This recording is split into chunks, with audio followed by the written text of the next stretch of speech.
Diane, you commissioned a piece with KEITA, which means that this all started with your vision. Can you tell us about what that vision was? Well, as you can see, this dining area is really the center of the house, and it needed something fabulous, frankly. And it's also an awkward space a little bit in that it also serves as a pass-through space. And so as soon as I saw some of Chris's tables, the designs by KEITA, I knew immediately that I had my answer. I had been looking for a while, and I knew immediately that's what I wanted for the space.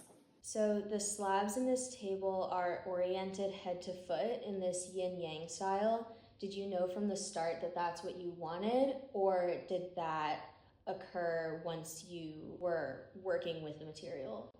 I picked out this wood because of this beautiful knot pattern that's in it, and I wanted to save as much of the grain in this pattern as possible. And that's what I told Chris. I'm like, I love this, keep as much of this as possible. And so I think that the yin yang just came from that. It was the wood dictating the shape and the style of the piece. What elements of this table do you feel complement this space the most?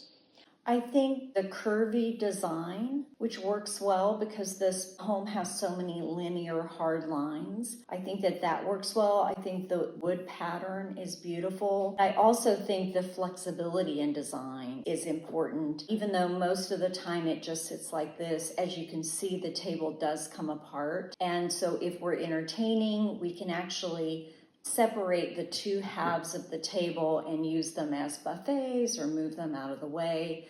And so I just think it's perfect. It's cool how a vision of how the piece would function in the space led to using slabs that kind of ideologically represent that function, and then using the grain and the knot pattern that you were so drawn to kind of emphasize the practical aspects of the piece. One of my main requests of KEITA was to leave as much of this knotty imperfection in the wood as possible. And so the actual cut of the table is made around these beautiful grain. And that's like what we love to do as designers working with clients and working with the wood, is we get to preserve these just beautiful naturally occurring patterns in the wood, which leads me to my next question.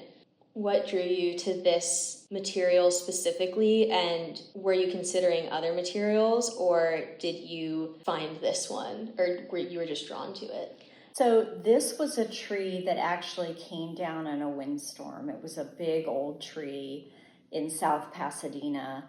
And not only was the grain beautiful, but I really liked the history behind it, and that, this tree gets to live again in a different way. And so I was also really drawn to that. Yeah, and that's a huge part of our mission, is turning urban harvested woods into beautiful heirloom quality pieces that are going to last for generations. Yes. It's always so exciting to see that vision come to life, both on the part of the client and on our end as designers. So thank you.